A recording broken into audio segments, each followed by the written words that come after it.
Good morning, everybody, and welcome, welcome, welcome. I am Michael Waldman.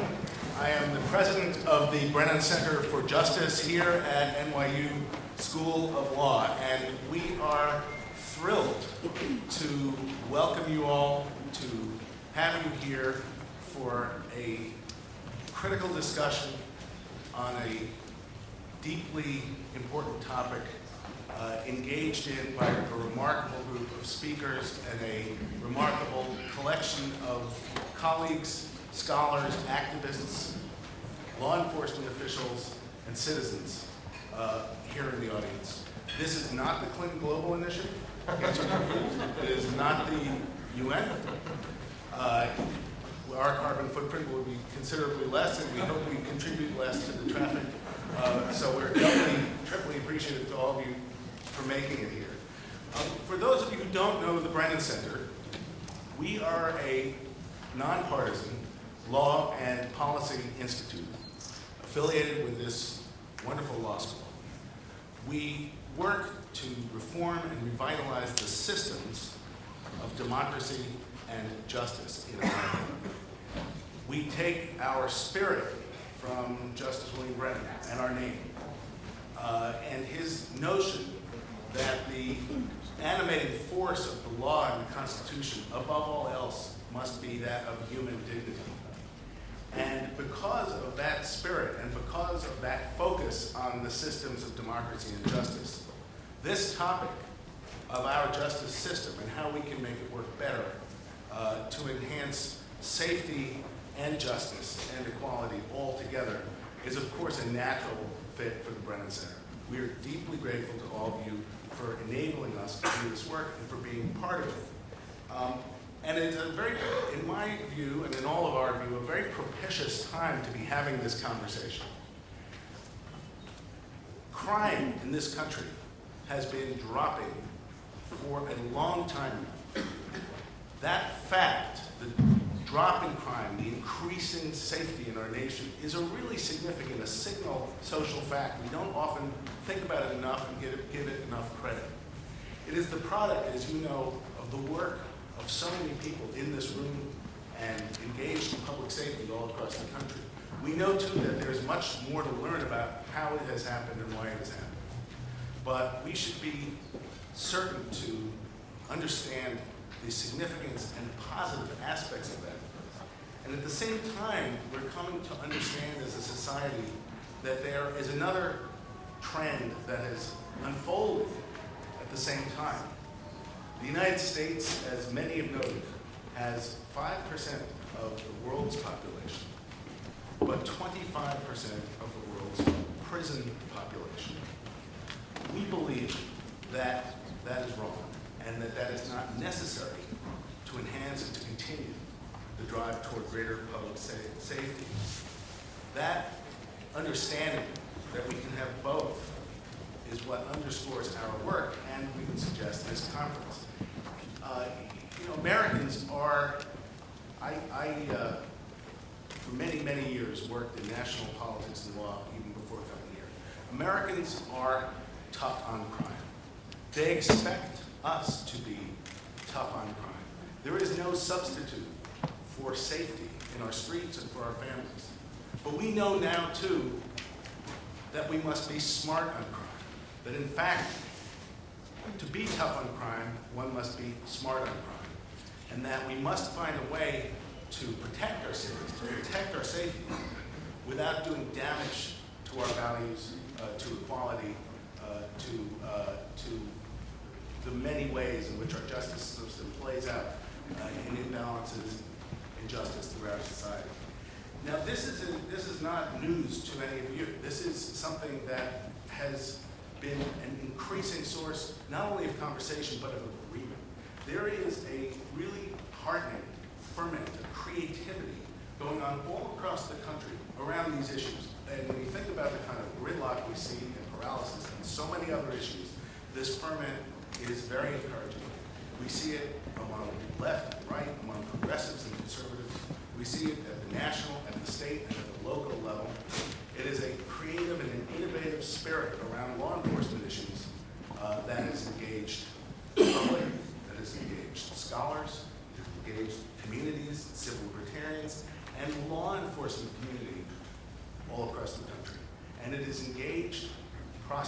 prosecutors and prosecutors especially, and that is especially the focus of this conference today. In this pivotal moment of coming together, we would say that law enforcement has a very special and powerful role to play. Their voice, prosecutors, police, their voice, your voice, rings loudly. It has a special power. It has a special credibility. It has already been a force for change, and it can be an even more effective force for change. Hence this conference and the conversations we're going to be having. And again, I really do want to stress, there are a lot of issues where we see different factors and forces in society making a compromise of some kind. And sometimes something is seen as a liberal issue, and there's sometimes something seen as a conservative issue, and they sort of sometimes people steal each other's clothes. This issue is really different in my perception of it, and really different from almost anything I can remember in 30 years of working on public policy and law. People from all across the political spectrum have come to the same conclusion at the same time, each for their own reasons, but very frequently driving toward many of the same solutions. And that is a moment we can't waste. Hence this discussion. We're going to talk about a few central topics. First, and in this panel, we'll be offering an opportunity to assess the way federal prosecutors can work and can shift their practice.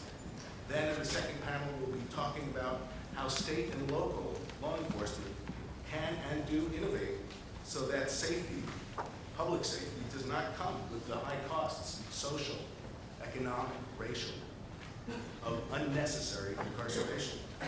We will then break for lunch and have the opportunity to hear from the Attorney General of the United States about these issues.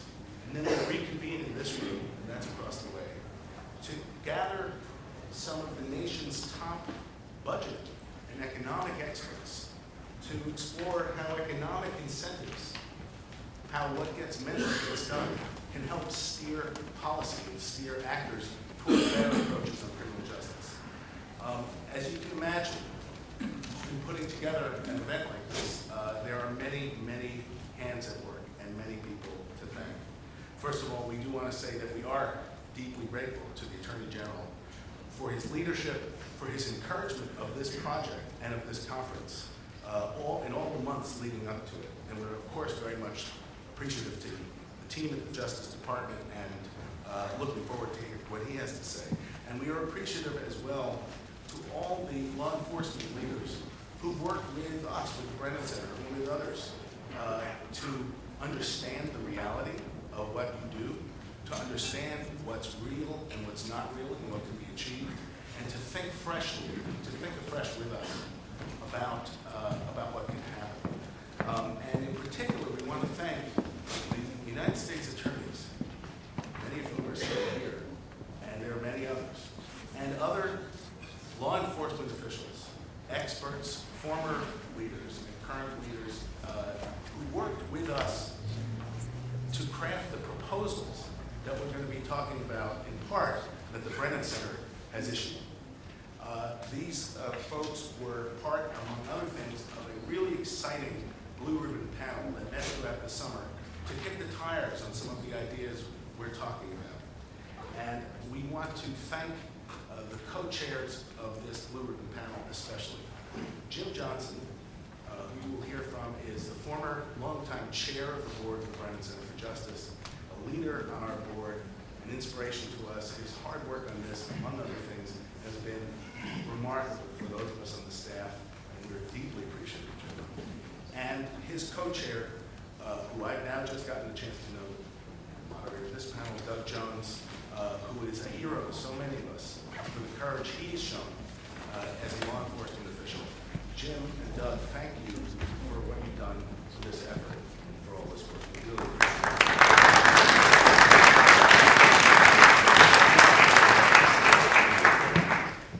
Working with them tirelessly, brilliantly, and did I mention tirelessly, was the justice program of the Brennan Center. And I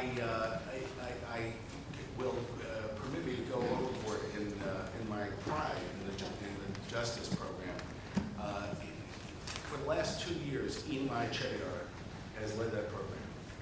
And she and her team of colleagues have, we believe, brought to this issue innovation, energy, a restless questing for facts and new thinking.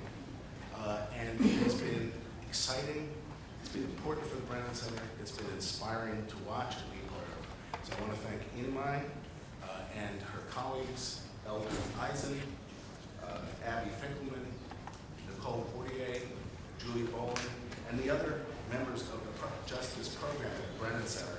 We'll have a chance to introduce them all later. And one of the things we've done, that the program has done, is, as I mentioned, today we are releasing the latest report, which is a proposal showing how U.S. attorneys' offices could reorient priorities, as so many already are doing, to bolster safety while reducing incarceration at the same time and reducing recidivism.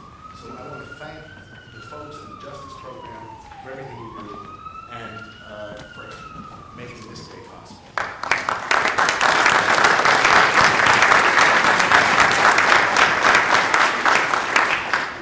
And thank you also to many other people at the Brennan Center, but especially the folks who staged this remarkable gathering of many, many moving pieces, as you could probably imagine. Desiree Regulus-Ryman and Jafreen Tootin of our communications department, along with Janine Plant-Cherlin, and literally, as Joe Biden would say, a half dozen other members of that department have been working so hard to make today a success, and we want to thank them as well. And we want to thank those who support our work and make it possible for us to do it by providing financial support. The Public Welfare Foundation and Margaret Casey Foundation for support of this conference and this project, and to the Open Society Foundations and the Ford Foundation for your support more generally of our justice program and our criminal justice work. Again, we are deeply appreciative to all of you for making this possible. So we look forward to the conversation today. We look forward to working with all of you in a conversation that will continue long past today. We should take, I would suggest, our cue from President Lincoln, who at a different time of trial and testing in the country said we must think anew, and then we will act anew, and in so doing we shall save our country. This is a moment on this very tough, thorny issue of thinking anew, and we're delighted to be able to do it with all of you. So to serve as our master or mistress of ceremonies and help us through the day, you've already met her. I want to reintroduce my colleague, Nicole Austin-Hillary. Nicole is the counsel and director of our Washington, D.C. office, where so many of you have had the chance to work with her and her colleagues on federal policy. And appreciate the work you do, Nicole, and please tell us what we need to know about how the day is going to unfold. So thank you, everyone.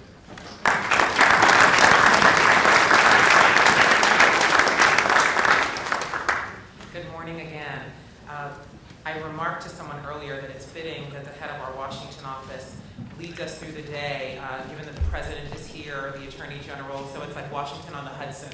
So I'm happy to be here today. I am going to be the person who's just going to give you your instructions throughout the day to make sure you know where to go and have all the important information that you need, like where the bathrooms are, outside the door to the left, where the food is.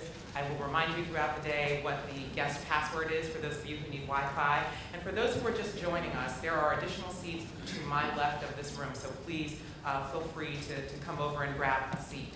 I also want to remind you that for all of you who are carrying your smartphones, if you could put them on silent or vibrate, we would greatly appreciate it. This is being recorded, this session and the next, and we want to make sure that everyone can hear. So with that, I will turn this over to Timothy Purden, who is going to moderate this next panel. Good morning, everyone. Thank you for joining us today. I'm going to start with some brief introductions of my fellow panelists. I'm going to make a few introductory remarks. We're going to engage in a conversation about the role of the federal prosecutors in the 21st century, and then we'll open up at the end of the presentation for questions. I want to start in the middle. I'm going to introduce Lanny Brewer, who's with us today. Lanny is the Vice Chairman at Covington and Burling. And Lanny served for over 4 years as the Assistant Attorney General for the Criminal Division at the Department of Justice in Washington, one of the longest serving AAGs for the Criminal Division in history. Closest to me is Paul Fishman. Paul Fishman is the United States Attorney in New Jersey. Paul served at least one term as the chair of the Attorney General's Advisory Committee, which is a group, an executive committee, if you will, of U.S. attorneys that meets regularly in Washington and provided great leadership to our community in that role. Next to Paul is Ken Polite. Ken is the United States Attorney in the Eastern District of Louisiana, which is New Orleans. Ken has been U.S. Attorney for about a year. I was just remarking to him, and I think this is true, that he's accomplished more in his first year as U.S. Attorney than many of us hope to accomplish in our entire terms. He's just really done some great programs down there he's going to talk about this morning. And so, Ken, it's great to be here with you. Next to Lanny, with the striking white hair, is my elder colleague, Barry Grissom. Barry is the United States Attorney in Kansas. People say, what's wrong with Kansas? I always say, not Barry Grissom. Everything is good there. Barry has been United States Attorney as long as I have. We came in together. We were in the same orientation group, or pledge class, as we call it, at the Department of Justice.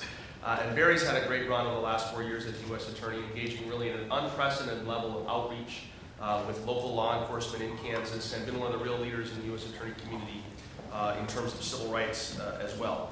And finally, at the far end of the podium is Doug Jones. Doug, as you heard, is one of the co-chairs of the Blue Ribbon Panel, whose work led to the report. Doug is the former United States Attorney in the Northern District of Alabama. I had a chance to hear Doug speak. He spoke to a large group of U.S. attorneys about his work when he was the United States Attorney, specifically his prosecution of a cold case in his district that stemmed from the 1963 bombing of the Birmingham Baptist Church and the murder of 4 young girls. In that tragic incident, he personally handled the prosecution of Ku Klux Klansmen that were involved in that bombing. It was an inspiring speech when I heard it. It's an inspiring thing to think about, and getting to know Doug over this process has been a great thing for me. So that's our panel for this morning.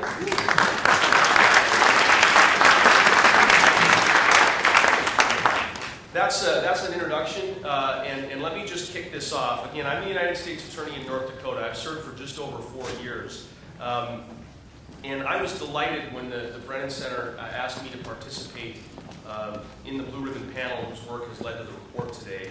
I think that this report in the Brennan Center is a very important voice at a very important time in the reformation of the federal criminal justice system.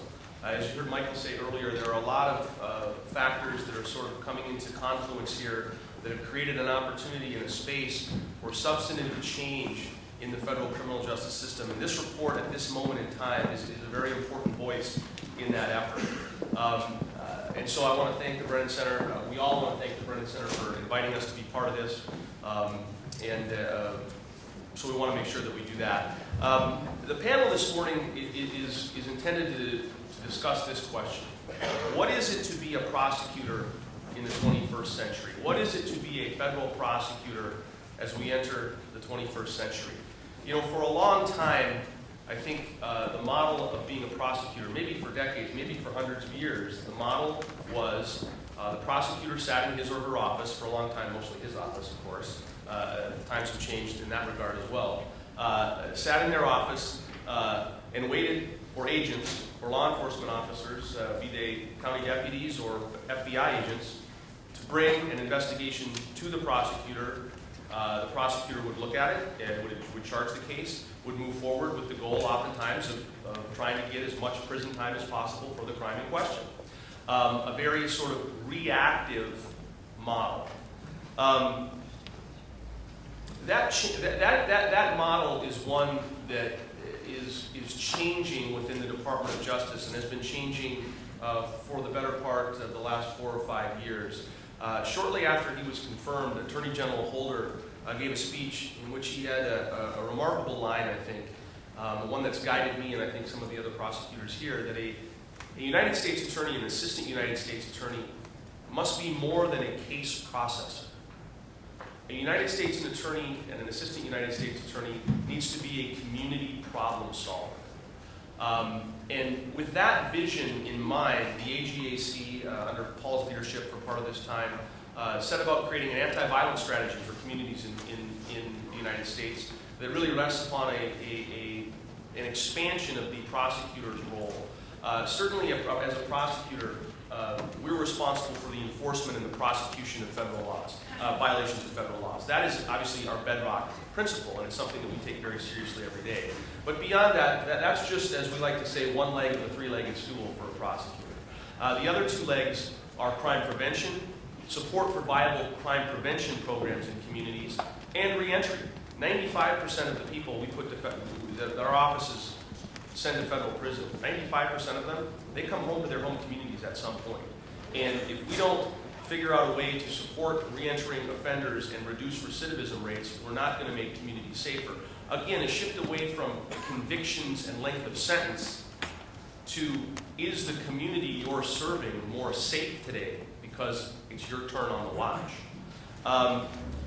In North Dakota, with these goals in mind and with this strategy in mind, I worked with my colleagues in our office to develop an anti-violence strategy for the American Indian reservations in our state.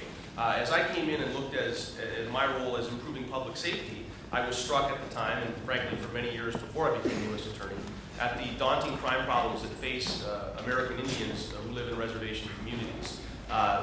When you think of the fact that a Native American female baby in her mother's arms has a 1 in 3 statistical chance of being sexually assaulted sometime in her lifetime, that's a public safety problem that the U.S. Attorney should care about. So, with the help of my colleagues in the U.S. Attorney's Office and much input from the communities themselves, many, many days spent on the reservation talking to the consumers of public safety that we were attempting to supply, we can put together an anti-violence strategy that really has as its bedrock a community prosecution strategy. I wanted to make the AUSAs living in Bismarck and Fargo, who were serving those reservation communities, I wanted to do what I could to make them part of those communities. Now, it's hundreds of miles, in some cases, from my office to those reservations, and we're not in a position with a budget to place a prosecutor permanently on those reservations. But I set forth a requirement that we were going to be on those reservations on a monthly basis, every 6 weeks, meeting with those communities, leading multidisciplinary teams, training law enforcement, meeting with the community, and starting a dialogue so that we could work together to make the community safer. And in the spirit of what gets measured gets done, I put that requirement into the performance work plans for my AUSAs. If they wanted to continue to advance and get raises and be successful in their job, they were going to have to hit those benchmarks of engaging with those communities. We've seen some results over the last 4 years. The number of cases that we've brought, we've assigned additional prosecutors to those communities, and we're bringing more cases. We're removing more of the most dangerous folks from those communities. But we're not stopping there, because we're not going to arrest and incarcerate our way out of those problems. We're also working hard to support viable crime prevention programs. I have an AUSA who's an enrolled member of one of the tribes in North Dakota himself, who for the last 3 years has routinely, 6-7 times a year, gone to the high school and middle school at the Standing Rock Indian Reservation in North Dakota and met with middle schoolers and high schoolers to talk about the challenges they face and to talk about with them, stay away from drugs. This is what domestic violence is. This is the challenges of sexual assault in your community. You need to wear your seatbelt. Things as simple as that. And this AUSA tells me, when he now sees in our juvenile system one of those kids that he's interacted with in that other setting, those kids are embarrassed. They don't want to see Gary in the courtroom, right? They want to take to heart the lessons he's given them when he comes to speak to their school. So that's an example of a crime prevention program that I think has potentials for success moving forward. Again, that's an experience in North Dakota, a small office, a small district with substantial crime problems of our own, but in a way that we've shifted the way we do business. And we're going to hear some more from the rest of our folks about what they've done. I want to start though with Doug. Doug, as I said, is the lone former United States Attorney on our panel, and Doug, we're talking here a little bit about a new generation of prosecutors, but your lens here is broader than some of the rest of us. You've been involved in these issues for longer than some of the rest of us on this panel. Where did we come from? How did we get to this point? Doug, we were interested in hearing your views on that. All right, I appreciate it, Tim. Thank you. And let me initially say thanks to the Brennan Center, not only for the panel and the work on this program, but for the work that they do in general. It's just amazing the way the Brennan Center can have a voice of progress, particularly in the area of criminal justice. I also want to thank my colleague Jim Johnson and Brennan Center for asking me to co-chair this. It's been a real honor for me to be involved. There were two things I think that Michael said that I think we ought to take particular note of. Number one, crime over the last 40 years has reduced. We are seeing a continuing drop in crime. And the second aspect, which is all good, I mean, everything about that is great. But the second aspect, which is connected, is that we incarcerate 25% of the world's prisoners in this country. And those are connected. And as this panel is not naive enough to think that aggressive prosecutions over the last 30 and 40 years have not contributed to the drop in crime. They certainly have. It's important for prosecutors to show the flag and that they are being aggressive. But now when we see the budgets being busted, if you look in your program, you see that this country spends $260 billion annually to incarcerate individuals. Overwhelmingly, the majority, not majority, but some 40% of the prison population in this country is African American. There's something skewed with all those numbers. And so now, as Tim and Michael alluded to, folks have started to look a little bit smarter on what we can do to maintain that level of security and even reduce crime further, but at the same time, not send entire generations of people to prison. You go back, I first began my career as an assistant U.S. attorney in Birmingham in 1980. It was in a day when, just as the war on drugs, you know, all remember the war on drugs. It was a term that I hate, by the way, because a war implies somebody's going to win, somebody's going to lose. Well, we're still fighting a war on drugs, and we will always fight a war on drugs. The fact is that during that time, both politically and with the Department of Justice, things began to change, and the term that we've heard for generations called prosecutorial discretion all of a sudden became a smaller part of the prosecutor's role. We had mandatory minimums that Congress decided that they needed to show their constituents how tough they were going to be. And I'm not criticizing that, by the way. That it had its place at the time. Department of Justice also became very aggressive, not only on the crimes, drug crimes, but on others. As the decades wore on, Congress continued to act.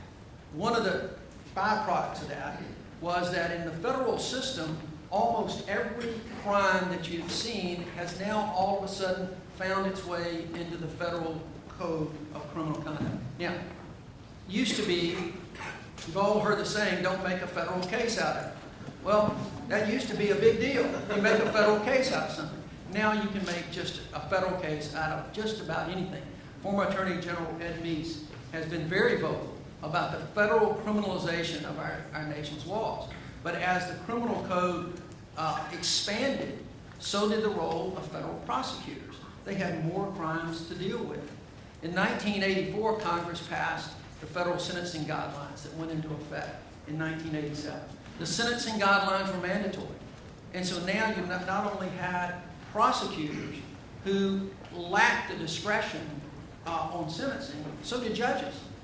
And for a couple of decades before the Supreme Court made those guidelines advisory, it was a very difficult time getting assistant U.S. attorneys to learn how to exercise prosecutorial discretion. They just didn't have any.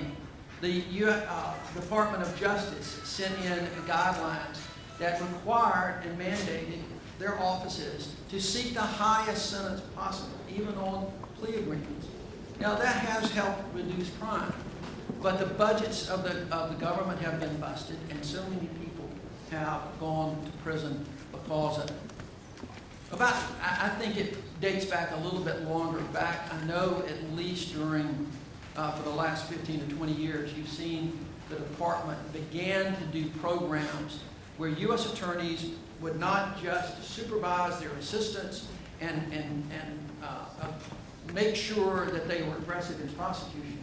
They would reach out into the communities. One of the most famous programs over the last 20 years has been the Weed and Seed program, where money went into communities to try to help neighborhoods with after-school care, things that would keep people off the streets.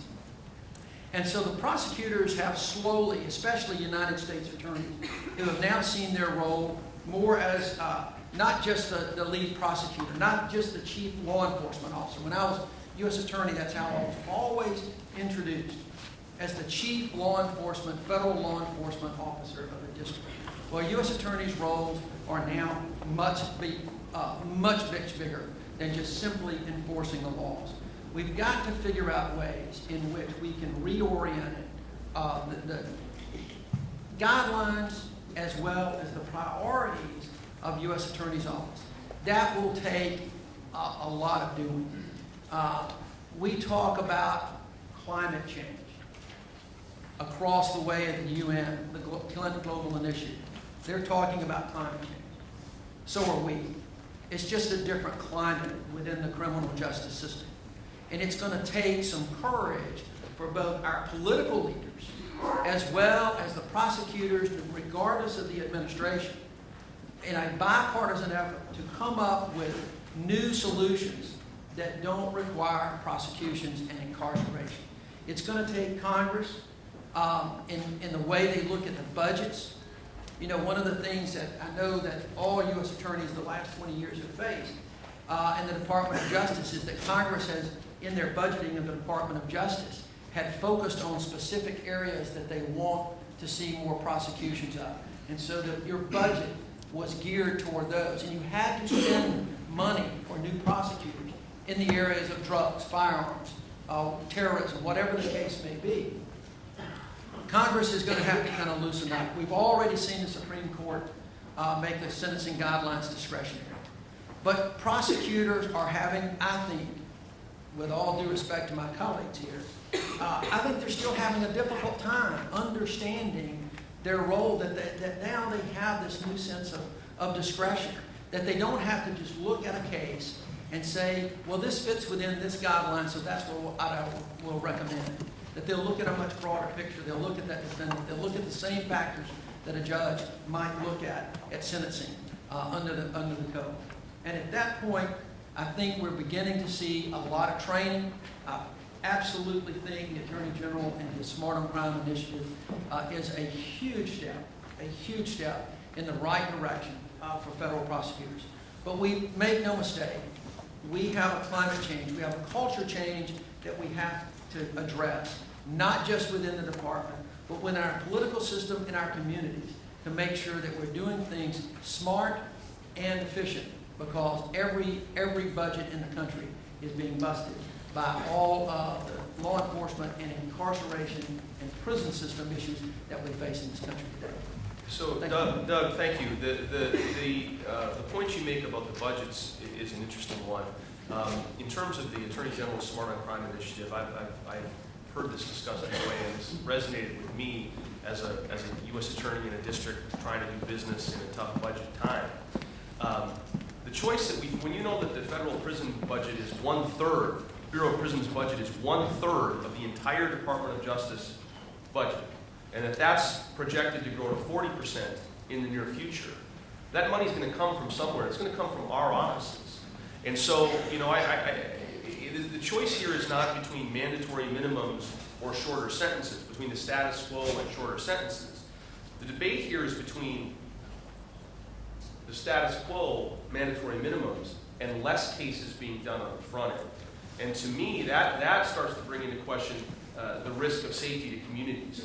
And so we have to develop strategies to address that moving forward. Now, Barry, in Kansas, you've taken some steps over the last few months, I know, some new programs, to take a look at this idea of what can a U.S. Attorney's Office do to sort of impact the federal BOP budget. I mean, we're prosecutors, right? I mean, our folks deal with, in many cases, very hard, very dangerous criminals that need to be incarcerated. But in Kansas, how are you taking up this challenge?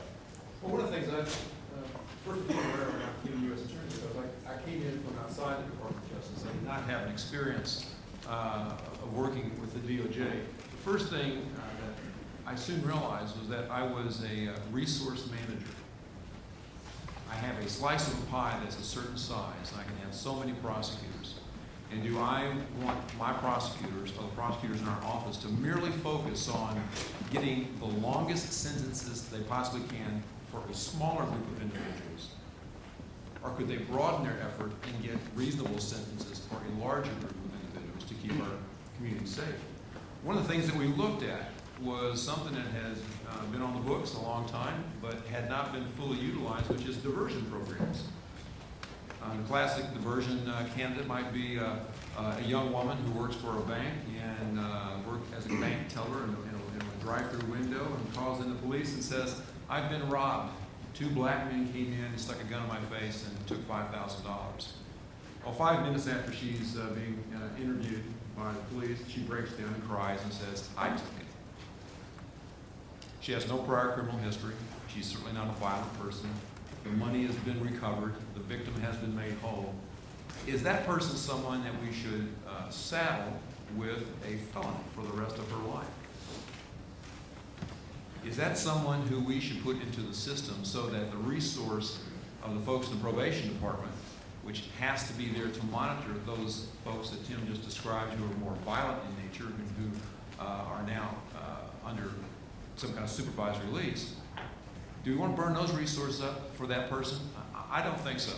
So what we did is we drafted our diversion program in Kansas, and we did it after we did an extensive amount of outreach.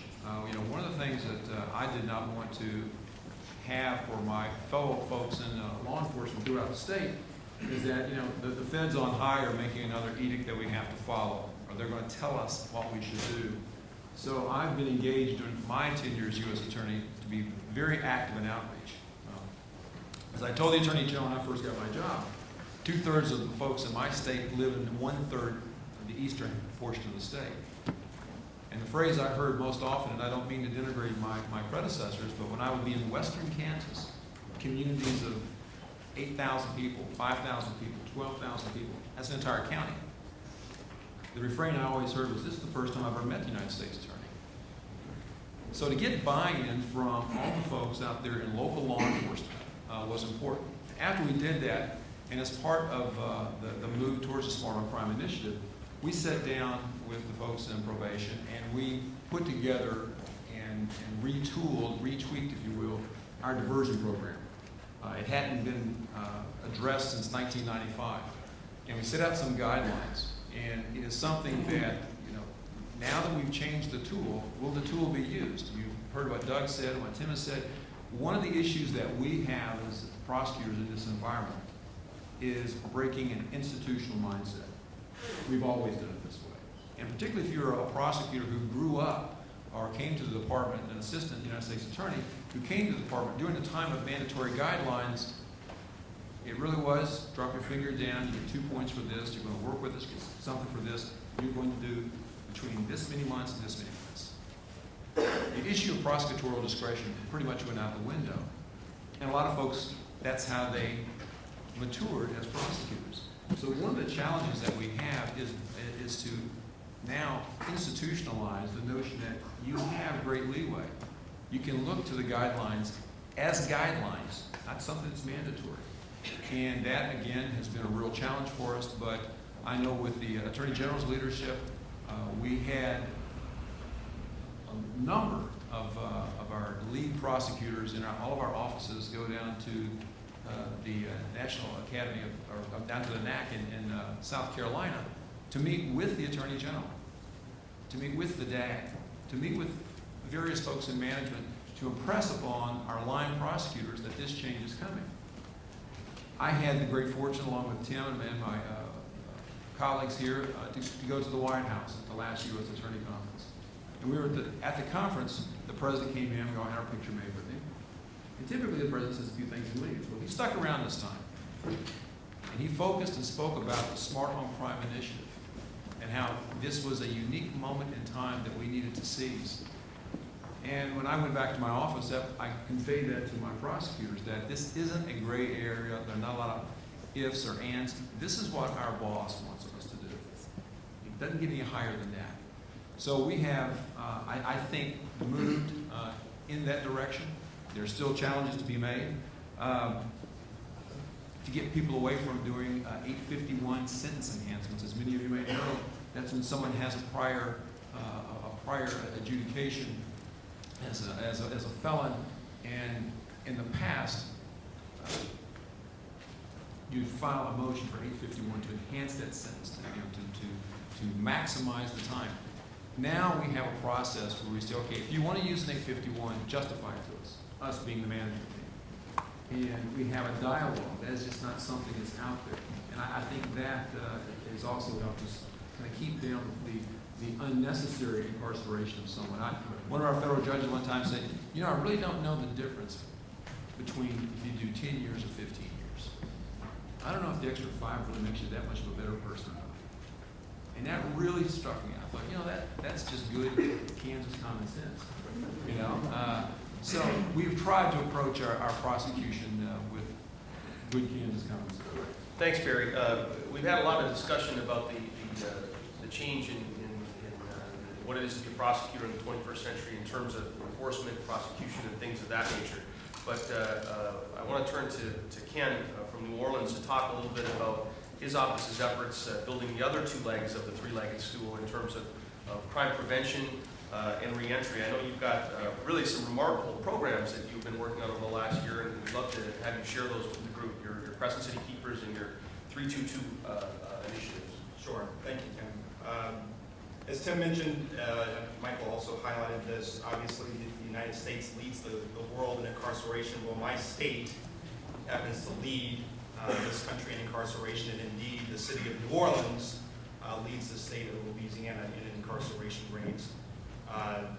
What we have been doing, focusing exclusively on enforcement as our only tool as prosecutors, simply is not working, and I see it every day in the state of Louisiana, and specifically in southeast Louisiana. So we've tried to engage in some additional tools, specifically on the reentry level. We've tried to engage with our business community.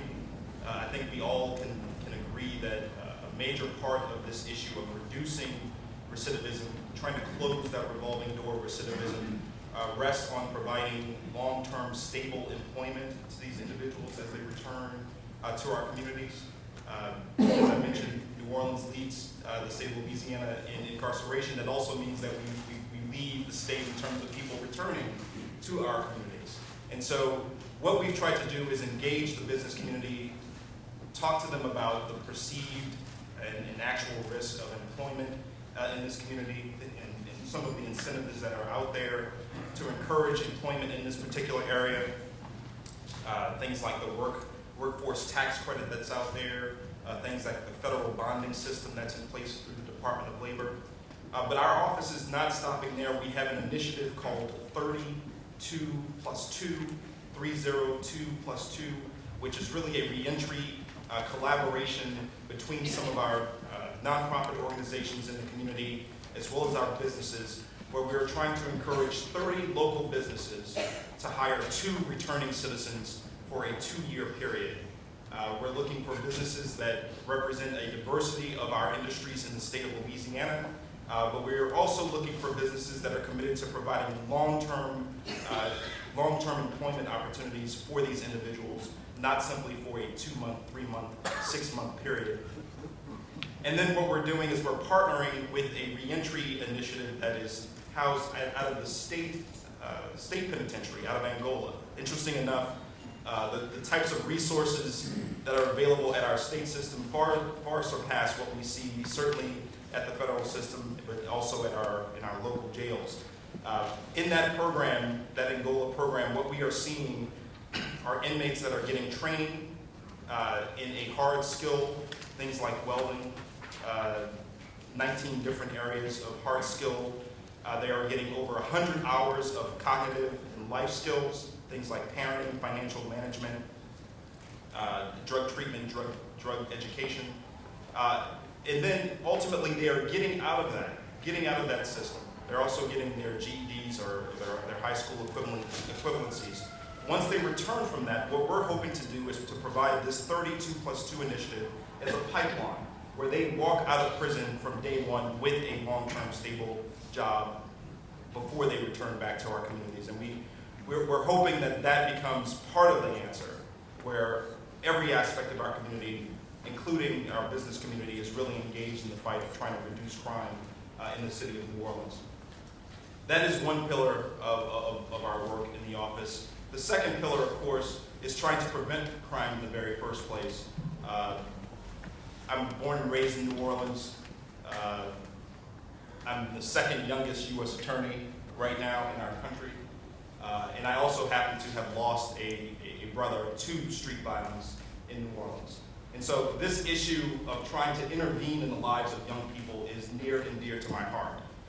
Right now, what we are doing is using, on one hand, an initiative called the Student Pledge Against Gun Violence, where we are going out into all 450 schools throughout Southeast Louisiana on one day, October 15th of this year. And the pledge is quite simple. We're simply asking our young people to pledge not to bring a gun to school. They promise not to use a weapon to resolve a fight or dispute. And lastly, they promise to use their influence with their family and friends to ensure that those individuals don't use a weapon to resolve a fight or dispute. Very simple pledge. It's been around since about 1996. Over 10 million young people across this country have used this and taken this pledge. This is the first time we're going to be doing it in New Orleans. And I think ultimately on that day we'll be sending a very powerful message that our young people, individually and collectively, are taking a stand against violence in our community and in their schools. The second piece of our work in terms of prevention and intervention really is an outshoot. We have a gang violence reduction strategy that's built off of Professor David Kennedy's work that is in partnership with the city of New Orleans. And it's a fantastic initiative, the gang violence reduction strategy. It's been implemented in various cities across the country. We've got analysts that have been financed through that work. And what we're trying to do through that work, of course, is we're trying to identify how people are connected, who's involved in some of the narcotics trafficking and the use of violence to enforce their narcotics trafficking organizations. What that analyst has also done is he has taken some research by a Yale professor, Andrew Papachristos, who really focused on social networks in terms of identifying which individuals in a community are most likely to die from gun violence. And we've applied that research to the streets of New Orleans. And what we have found, we've been able to identify many of those individuals at this point. We have the ability, the data that shows that these individuals are at the greatest risk of losing their life to gun violence on the streets of New Orleans. And by high risk, I mean that they have a nearly 60% greater chance of dying from gun violence than the average New Orleans resident. That's frightening. In past iterations of the Department of Justice, I would dare say that we would simply wait until these young people simply showed up in a coroner's report or in a police report. As I said, that's not enough for me, and so it's not enough for my office. And so what we're doing is that we are focusing on the 14 to 16-year-olds, very few of whom actually have any criminal history at all, but are connected. They are connected to individuals who have been engaged in violence on our streets. They are connected to individuals who have already lost their lives on the streets of New Orleans, and we're trying to engage them and prevent the same result for them. We're asking our faith-based and other community organizations to adopt one individual youth off of this list. It's an institutional mentoring initiative. One institution adopting one youth. We're asking that institution to provide 3 mentors from their membership or from their congregation to ensure daily contact with that young person. And by young people, I mean that this is a purely data-driven analysis, by the way. We have an overwhelming number of them are African-American males. but we also have a significant number of African American women, and we also have several Caucasian males in this group of 14 to 16-year-olds. We're asking those congregations, those memberships, to provide 3 mentors from their groups. We are providing a mentor curriculum through some already standing mentor programs that exist in the New Orleans area. But then we're also asking that membership or that congregation to then embrace that young person and their family, wrap their arms around that group, and help provide any additional resources that that family may need: academic enrichment, housing, food, transportation, which we all know are significant concerns for many of these young people. As I've said before to people in the city of New Orleans, these are the individuals that will show up on the front page of our newspaper unless we take urgent action in intervening in their lives, and that is exactly what we're trying to do through this program. It's called Crescent City Keepers. Thank you. Ken, thank you.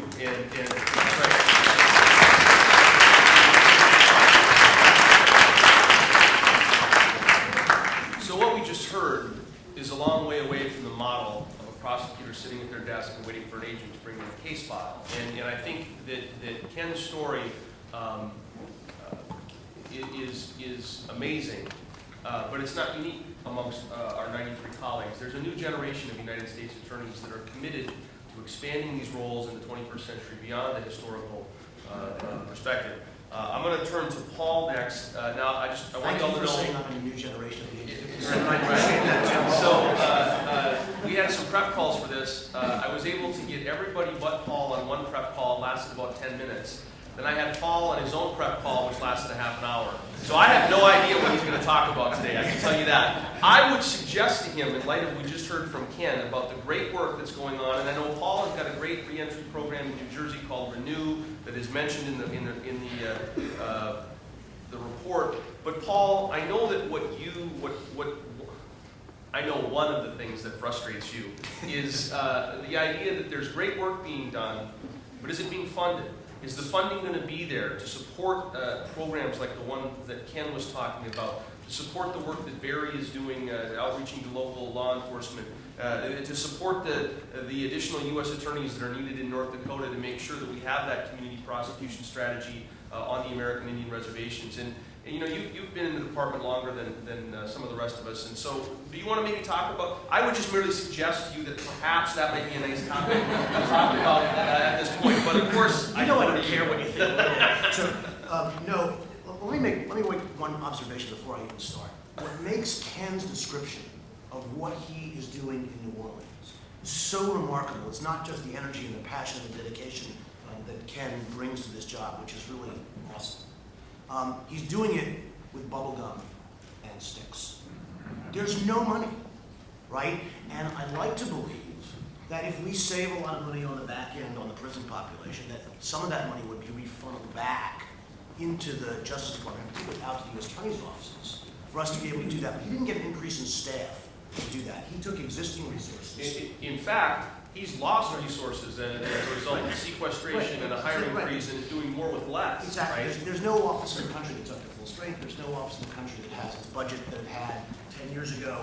None of that is happening. And so what he's had to do, what we've all had to do, if we want to do these kinds of programs, is to say, we're going to take an assistant U.S. attorney, or 2 assistant U.S. attorneys, who would otherwise be prosecuting cases. And cases that, to borrow Doug's phrase, are cases that should be made federal cases out of. People who are, and with all due respect, they're not the typical case we do. There's not the bank teller with the $5,000 embezzlement, even if she did it, or even the $5,000 bank robbery. Those aren't the federal cases we're really doing now. It's the $100 million Ponzi scheme, the corrupt public officials, the people hacking into our computer systems from Russia, and stealing 100 million identities, 100 million credit cards. Those are the cases in federal court. So if we take prosecutors off the line to handle these kinds of incredibly powerful, worthwhile projects, something else is not happening. That's a resource choice of the kind that Doug was talking about. And so I'll talk about my reentry court in a second. And so that's important. One of the things that this Attorney General has done, and it's important to note that Eric Holder is the first Attorney General since Dick Thornburg to have been a United States Attorney, and to have been in the field handling cases and making those kinds of choices out in the field. I don't mean that other people's experience isn't valuable. Lenny was a fabulous head of the criminal division. He'll talk about that. But having been out in the field, having been the U.S. Attorney in a place like D.C. where there is no district attorney, the Attorney General had a vision in his head and in his experience of what we should do and how we should behave. That was fortunately consistent with how most of us wanted to approach the job anyway, but that was a big difference in the way the department has thought about its mission. Our mission is to protect the public, to increase public safety. That's our mission. The way we do it is because we're the Department of Justice. We're supposed to do it fairly and with appropriate procedures and making sure that the system treats people the way they should be treated. But once you get past those two core concepts, the way we do our priority choosing is very different. I don't have Indian reservations in New Jersey, right? I don't have counties in New Jersey with 8,000 people in them. We're a very different place. I have the city of Newark with the highest carjacking rate in the world. 400 carjackings last year in a city of 300,000 people. I have Camden, which in 2011 and 2012 had the highest homicide rate per capita in the Western Hemisphere. Think about that. We have the largest pharmaceutical companies in the world.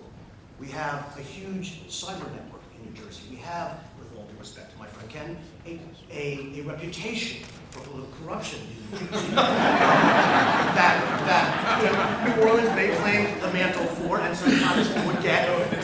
Right. But so the problems that we have to deal with in each of the 94 districts are very, very different, even though we all have the same job title, and even though we have the same types of people who work for us. And what the Attorney General has been very good about is telling us that we should not only be community problem solvers, but we should be the people who decide in our districts, notwithstanding some of the constraints that Doug was talking about, that there are some AUSAs who are paid for to do particular things, that overall, we have a lot of discretion and a lot of freedom to try to put people in the kinds of places where we need to put them to address the problems in our districts. That's important.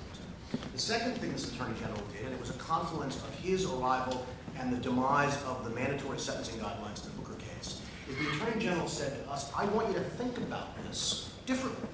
I want you to think about it the way that Barry was talking about it with his Kansas common sense, which is what's the right outcome in a case like this? Not what do the rules say, but when you're looking at a case, what do you think as a prosecutor, as a line prosecutor, as a United States Attorney, what's the fair and just result? And I'll talk about why that works a lot of the time and why that doesn't work later if we have time, because that has constraints. But I do want to actually answer Tim's question because I'm afraid of it. See, remember we started, he said before I even start, Yeah, exactly. he said, so now he's going to start. But I'm going to be brief on those two things.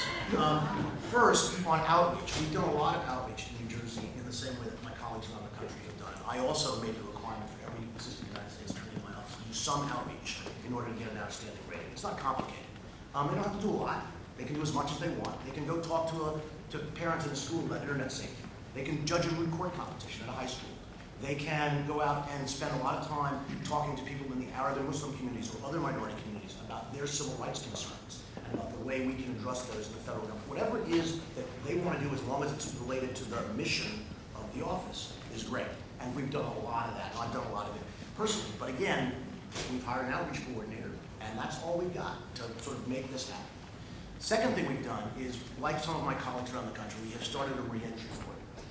And the reentry court basically focuses on high-risk returning federal prisoners to New Jersey. Why high risk? Because the high-risk ones are the ones who are most likely to come back. The low-risk ones don't need the same kind of attention, and so we do higher risk. And we invite them into the program. We tell them that if they come into our program, run by a fabulous magistrate judge named Madeline Cox-Warlio, that what we will do is we will give them intensive supervision through the probation department. They will be in court every 2 weeks at 5 o'clock on Tuesday to meet with the judge personally, that we will pay attention to how they're doing, what they're doing, and always asking them the question, what do you need?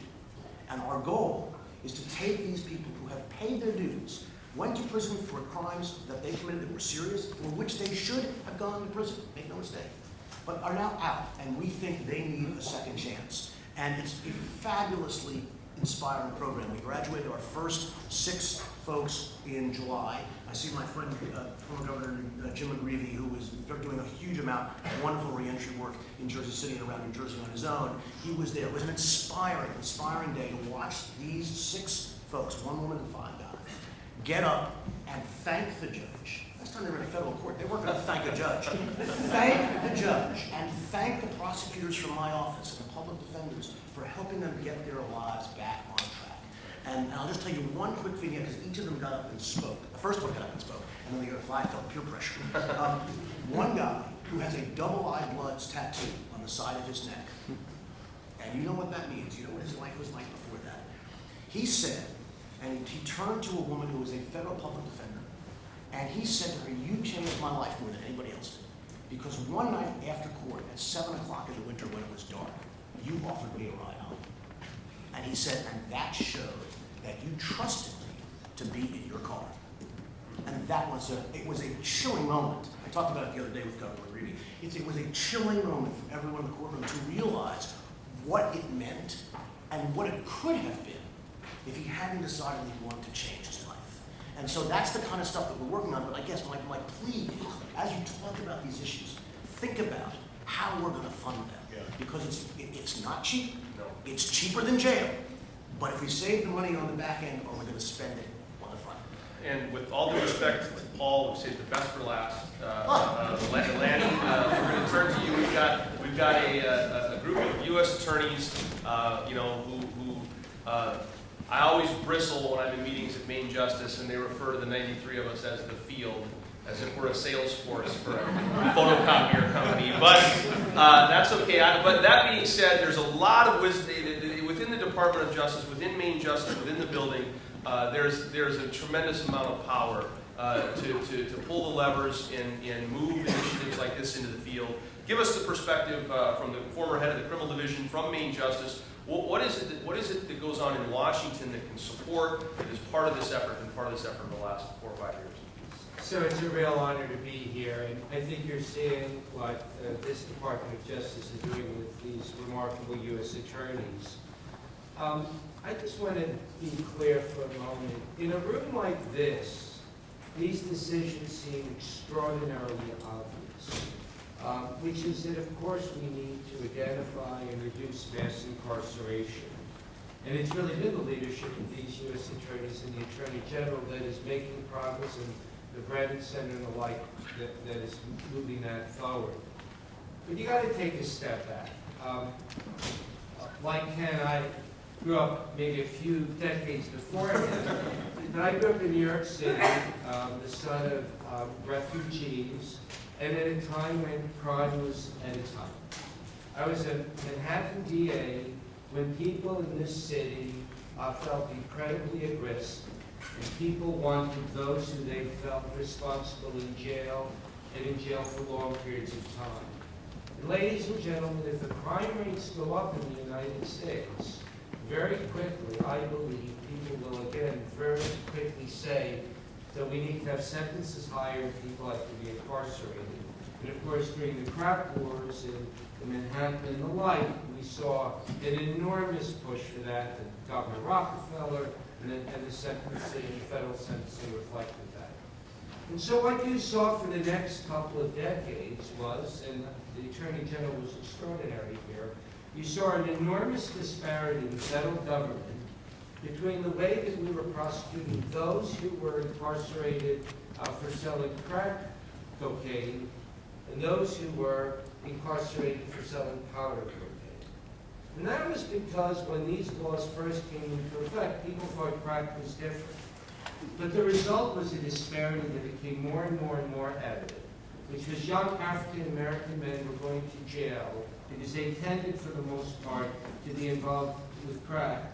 And white men and others were going to jail for far less, so they were doing the exact same thing, some with powder and some with crack. And so you saw a horrific phenomenon in this country of African-American men going to jail far longer than other men, or typically men, for the same essential crime. And that became more and more obvious, and frankly, what you needed was leadership. And many administrations have been lobbied for it. Frankly, families of the people in jail had lobbied for it. There was a recognition that this needed to be changed, and no one did. And then I was fortunate enough to become AAG, but frankly, it wasn't me. I was fortunate enough to become AAG under this Attorney General and this President. And they said we were going to change it. And so I had the privilege in '09 to go before the Congress and argue for the first time in history, the administration was saying you have to change this, you have to have parity one-on-one. The reason I tell that story is ultimately the law was changed, not to one-to-one, but the disparity has decreased dramatically. When I testified literally in the Senate, there was an extraordinary scene of mainly African-American women, mothers and grandmothers, lining up, wanting to hug me and congratulate me. And frankly, I did nothing. It was the Attorney General, it was the President. So that's the kind of leadership, that's the kind of courage you have to have. And frankly, the person who testified next to me was Reggie Walton, one of our great judges in D.C., an African-American judge who had been the deputy czar for narcotics back when this law was created. And he was the one who said, at the time we thought it was great, but we revisited it, and of course now the change has to be made. So I applaud this administration for that, and I was lucky enough to be in Washington to do it. The next thing that the Attorney General did was he created early on something called the Attorney General Sentencing and Corrections Working Group. And again, because of my position, I had the honor of being the vice chair of it. But essentially what the Attorney General was saying to the men to my left and right, and to the men and women of the Department of Justice, and frankly for people not in the Department of Justice, let's rethink some of our assumptions here. So we thought how the Department of Justice is going to deal with the death penalty, how we're going to deal with incarceration, how we're going to deal with re-entry programs. And frankly, I think that that was very successful. And some of the programs you're hearing about today are a result of the Attorney General giving that guidance. And then the Attorney General in Washington decided after much discussion to change what had been a fundamental precept for quite a while at the department. AUSAs all over the country, whether in New Jersey or in Louisiana or in Kansas or in North Dakota or Georgia or anywhere else, were told that you had to each time, you had to charge the most serious provable offense. And the Attorney General said after all of this, no, I want an individual assessment. And that's what we heard about today. Now the challenge is going to be if because of individual assessments, people will in a number of years say, now again we have too much of a disparity. That people who essentially have committed the same crimes in essentially the same situation, with essentially the same background, are they getting essentially the same sentence? And if there become studies in the next few years, ladies and gentlemen, that say no, there's going to be an enormous pressure again to take away that discretion. So it's a cycle, and we have to guard against that cycle. The one last point I want to make, which my colleague said, which is absolutely essential. In the criminal division, what I thought our role was, and I'm proud of it, was to support the U.S. attorneys. Many of these folks here, really all of them are my friends, and we used to say, how can we help? If it was to go after gangs, which was an enormous initiative, it was in the same way that you need re-entry and you need alternatives, you have to take the worst of the worst away, so that the worst of the worst don't take that 14-year-old who can talk about it and force him to become a gang member early and ruin his life. But in doing that, the other issue that we all have in the criminal division was that the budget is going down. The only part of the Department of Justice that goes up is the Bureau of Prisons, because it has to, because if the population increases.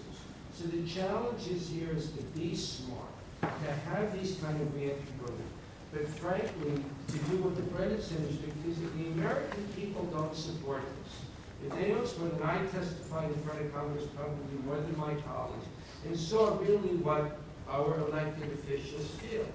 And on one level, they want to be supportive, but the minute the crime rate goes up, the minute there is one horrific example of someone who is let out in a re-entry program who committed some horrific crime, there will be enormous pressure, and so we need to create buy-in from everyone.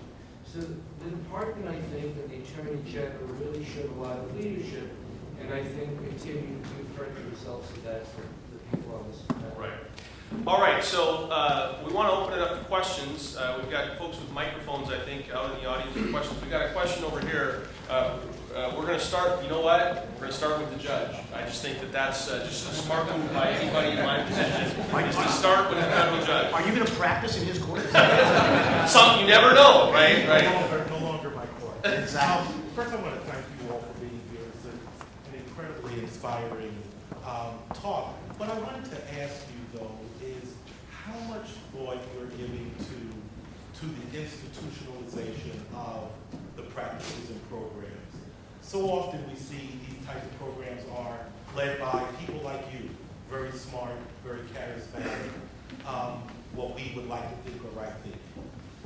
But then the next U.S. attorney comes, or the next administration comes, the next attorney general comes, and some of those programs, or the perspective that those type of programs are important, gets washed away, right? And some of it is money, because money and then having people specifically designated to do those types of things become important. But I wonder, as you're sitting there, and some of us who've done this in the past, I don't think focused on that in quite the same way. When I was U.S. Attorney in Connecticut, for instance, did a lot of what you're talking about, and I've spoken to you a lot about some of those things, and have wished I was as smart as you were to doing some of the things you're doing, but never thought about institutionalizing it in a way that another smart, good-thinking person doesn't take it away, because from their perspective, that's no longer as important. And as Lenny said, we need to focus more on incarceration for longer periods of time because crime rates are going up,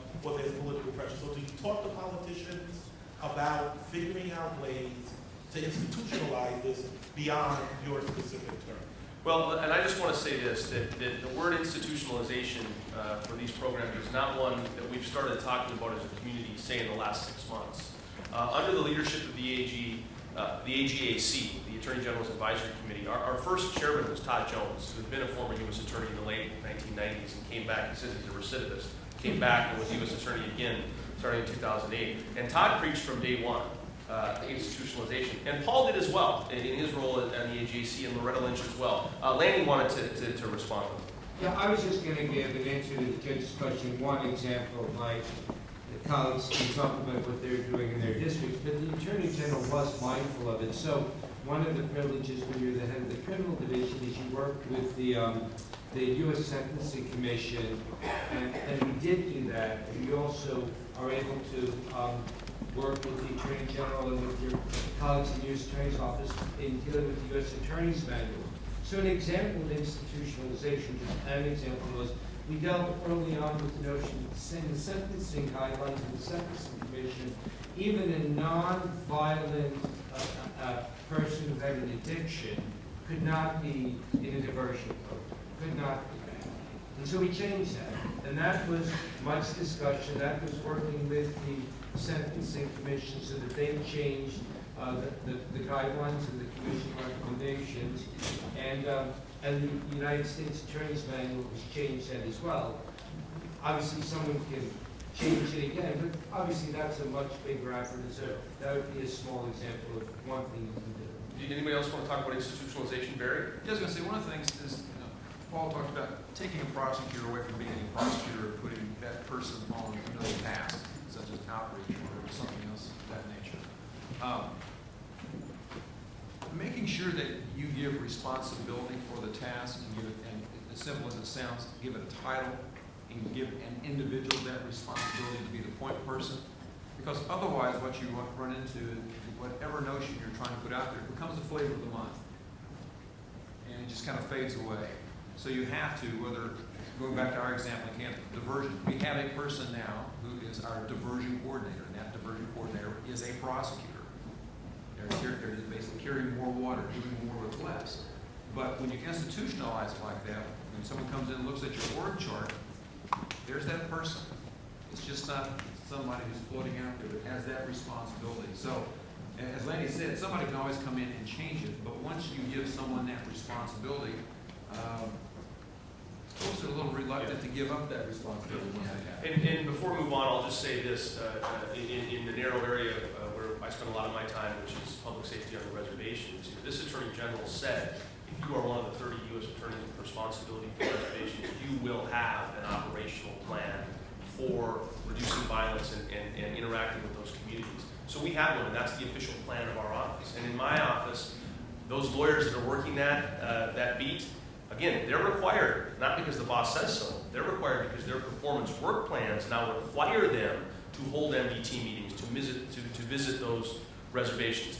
Now, the next person can come in and say, I don't care about that, and I'm going to reach into the machinery of the department of this machinery, and I'm going to change it. But that's hard, and so those steps are being taken. We like to think we're institutionalizing it, but you raise a great point. Tim, Other no, questions? Tim, Go let ahead. me mention, there was something about that, though, and I appreciate Judge Robinson, who was one of my colleagues in the Clinton administration. Paul mentioned outreach. Lanny mentioned community buy-in.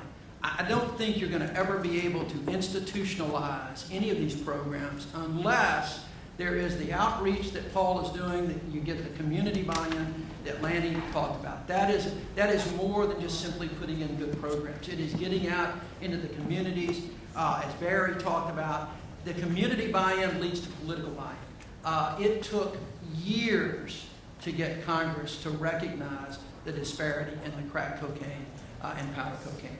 And it was because of the constant community efforts of victims and their families to get that to happen. So I think that Lanny was absolutely right. The tables will turn, and unless you get that community buy-in right now, you're not going to be able to stop the wheels from turning back. We're going to go here for the next question. Hi, I'm Nasbel Ganush from the Sentencing Project, and thank you so much for all of your remarks today. And a common theme has been the constraints that you face because of mandatory sentencing laws. And so one of the reforms, one of the bills that's out there now is the Smarter Sentencing Act, and the Attorney General has supported this act. And I'm wondering if you could talk about, among the 93 of you, whether there's any effort to help to support this legislation. And also, if you could talk about, we say what's the matter with Kansas, but what's the matter with the assistant U.S. attorneys? And we have an organization called the National Association of Assistant U.S. Attorneys that claims to represent a large proportion of these AUSAs, and has polled them saying that they don't support this legislation. And so I'm wondering if you could talk about that as well. I'll take it. There's no question that we have 5,000 prosecutors in the field. Some of them were hired last week. Some of them were hired 30 years ago. They are of all political stripes. They have very different responsibilities, very different views in very different parts of the country, coming from very different backgrounds.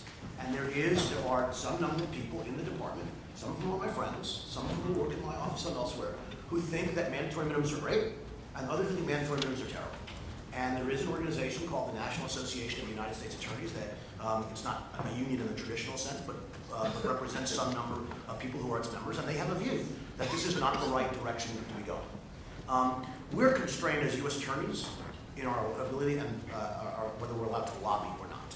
I can answer questions from any politician, like the home state senator or a representative who I know who says, so what do you think about this? Can you come in and brief me on what's going on in your office? Not talking about cases, but what your policy stuff is. And I talk about outreach and reentry and our need for funding and that sort of stuff. But we can't affirmatively lobby. But I think people know that there are lots of U.S. attorneys who have spoken publicly in speeches and informally, sometimes in gatherings this large and sometimes in others, about what our views are on this thing. But I do want to make a point. Even if we don't feel constrained in that sense, if your goal is to reduce the federal prison population, you can really only do one of two things. You can prosecute fewer people, which no one seems to suggest, right? Because it's not like we don't prosecute an enormous number of people to begin with, and we prosecute the most serious criminals, and nobody's saying you should prosecute fewer of those people. So we should prosecute. So then the answer is, should people go to jail for less time? That's something that people talk about and are interested in particular cases. But at the end of the day, if you ask for lower sentences and you negotiate plea bargains that are less severe, people will plead guilty sooner, and the prosecutors will be freed up to prosecute more cases, right? So the end result of this will be fairness and treatment of people in a way that we think is appropriate, but it doesn't necessarily result in the federal system in a reduced prison population. What would is fewer prosecutors and fewer cases, but that's not something I think is a great idea, at least in my own district. We'll go over here next. Thank you. I'm Kate Clark. I'm Chief of Defender Services in the Administrative Office of the U.S. Courts. And I wanted to thank your vision and your leadership. One of the institutional issues I think that we need to face together, I hope, is that the federal defenders had over 165,000 furlough hours. We lost close to 500 staff. So we're down below 3,000, 1,800. It's in comparison. The point being that a lot of our federal defenders and our panel attorneys are saying they can't do these other things, quote unquote, such as reentry courts because they're time intensive, and we're under a work measurement study. So I was wondering if there's a way that all of you think about the system and the institution and collaborating together with the federal defenders so that we can bring life or further life to all of these excellent programs that you discussed today. Well, on a very broad level, and I'm sure the folks in the panel can give you more specifics, but you know, again, because of the Attorney General and his commitment, we did work with public defenders. I remember his request speaking a few years ago and supporting additional resources for federal public defenders, for working with federal public defenders. I suspect that most of my colleagues here deal with their federal public defender and know them well. They're collaborative. I know that in D.C., both informally and formally, I've done it. And I think, you know, I'm no longer part of the Department of Justice, so I'm a little less constrained, but surely for this to work, the federal public defenders have to have increased resources as well. I mean, you cannot just have the department have them for the very reason you say that, and I think most people recognize that. But the department itself has not succeeded in getting additional resources, and so I think you're hearing right now that it's really, I think, a challenge on both sides, and you frankly both have to be increased, and I think that has to be done by dealing with, you know, elected members of Congress and the community, recognizing that both parts have to increase. Governor McGree, did you have a comment? We've got a microphone right here. Thank you. I was one of those erstwhile politicians. Well, my dear friend. Thank you very much. One of the challenges is Joe Califano did a great study at Columbia University entitled CASA Behind Bars 2. And he pointed to the fact that in the federal prison system, approximately 70% of those persons behind bars are clinically addicted, and yet only 11% receive treatment. And U.S. Attorney Fishman has a tremendous program in New Jersey, and we work in close collaboration. But one of the frustrating aspects of what we do stateside is we, also in county jails, is we provide addiction treatment that's on a continuum into transitional housing, into IOP. And it seems like the Bureau on the prison side is incapable because they grapple with the same budgetary realities with which we all grapple. But they're not about to incur this additional expense of treatment. And it's almost as if the prison population is without a voice in so many areas. But clearly in terms of treatment, as opposed to merely tolling time senselessly in federal prisons, it would be the ideal place. And frankly, without Doug and Barry, Lenny and Ken and Paul, it's frustrating that we haven't seen the change. And frankly, if this administration doesn't do it, God knows who will. Any response? I would say this, and just to expand this, because I don't often get the opportunity to address a big city audience like this, right? As Why are there this many people? I mean, this is about that, right? This looks like the whole city of Fargo, right? I will say this, because what we see in North Dakota is folks coming out of prison, and your point is well taken about, we need to do more throughout the process, from arrest to through the court process to the prison process of making treatment programs available. But in rural America, particularly isolated rural America, the time that we see in the American Indian reservations, but not just reservation America, but in rural America, the access to treatment services are so much worse than they are in urban areas. And this is a divide in our country, urban and rural, because we still have, we have dangerous folks coming out of federal prison that are moving back to small town America that really face a challenge in finding treatment, mental health treatment, addiction treatment, things of that nature. And so, that's enough on the soapbox for today, but it is, it's important when you talk about that lack of treatment to recognize it within the system, but on the back end, in the communities people are returning to, are those resources even available? Barry? Yeah, and to kind of pick up, to climb on your soapbox. You want to talk a little bit about rural America too? Yes, What a shot, right, okay. Fly over America. As I like to say, you've all been to Kansas, but you were at 35,000 feet. One of the challenges that folks have in rural America is governors that, quite frankly, I feel for our friends in law enforcement. Mental health issues. Police officers are now put in that precarious situation when the fellow is standing on the corner ranting and raving. Is that person a danger? Should you go over? And if he makes any moves in a certain way and you tase him, are you looking at an excessive force lawsuit being brought against you and your police department? And that's because that safety net, certainly in my state, just doesn't exist like it did even 5 years ago. So it's a real challenge, and not only for folks with addiction issues, but the mental health issues are just. We're going to go one more question right down front here, and then we're going to have to break to move on to the next panel. The questions have been great, and we appreciate your involvement. Last question. Good morning. Good morning. I'm a retired judge from D.C., both in the federal system as a magistrate judge and as a Superior Court judge. For the last 10 years, I've headed a national organization called the National African American Drug Policy Coalition. I work with Laney and Department on the crack cocaine powder disparity issues. I have two observations and questions to the panel. It's been my experience reaching out to the community that many of our young black males are in fact coerced to join the gangs and get involved in drug activities. And indeed, when they come before me as a judge in court, they tell me when they plead that they didn't want to get involved in drugs, but they were forced into it. And then, under the mandatory sentencing law, they are coerced to give testimony. And so many of the judges have taken under the problem of taking into consideration that background individualized sentence. And this is something the president talked about.